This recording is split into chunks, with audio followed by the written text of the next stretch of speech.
Hi అండి, అందరికీ నమస్కారం. నేను మీ పీలేరు అమ్మాయి. మంగళవారం జరిగిన సంతకెళ్ళి మా అమ్మ తెచ్చిన కూరగాయలన్నీ ఈజీగా నేను ఎలా సపరేట్ చేశాను ఈ వీడియోలో చూపించబోతున్నాను.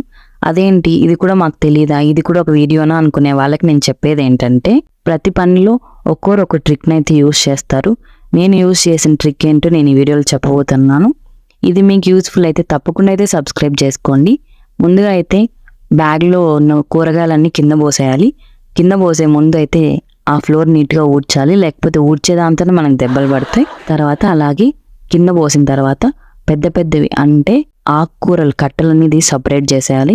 తర్వాత పెద్ద పెద్దగా ఉన్నవి సైజు వారీగా ఎర్రగడ్డలు, వంకాయలు, కాకరకాయలు, టమోటాలు, ఇలా ఇంకా ఏమైనా కాయలు, ఉల్లగడ్డలు అలాంటివి ఏమైనా ఉన్నా అవన్నీ కాయలన్నీ సపరేట్ చేసి ఈ గ్రీన్ కలర్ నుంచి కుప్ప పెట్టాను కదా, ఇలా గ్రీన్ కలర్ అన్నీ పెట్టుకొని లాస్ట్లో ఈ గ్రీన్ కలర్లోంటి సైజు వారీగా అంటే బెండకాయలు, దొండకాయలు, అనపకాయలు, చిక్కుడుకాయలు ఇలాంటివి ఏమైనా ఉంటే అన్నీ ఏరేసి సైజు వారీగా ఏరి ఒక పక్కన పెట్టుకొని లాస్ట్లో అయితే మిరపకాయలు మిగలాలి మనకి.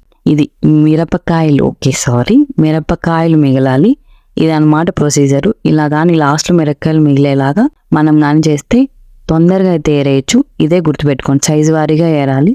గ్రీన్ మళ్ళీ మిగలాలి, గ్రీన్లో కూడా సైజు వారీగా ఏరి లాస్ట్కి అయితే మిరపకాయలు మిగిలించుకుంటే మనకి ఈ ప్రాసెస్ అయితే ఈజీగా అయిపోతుంది. నేను ఎప్పుడు ఈ ట్రికే ఫాలో అవుతాను.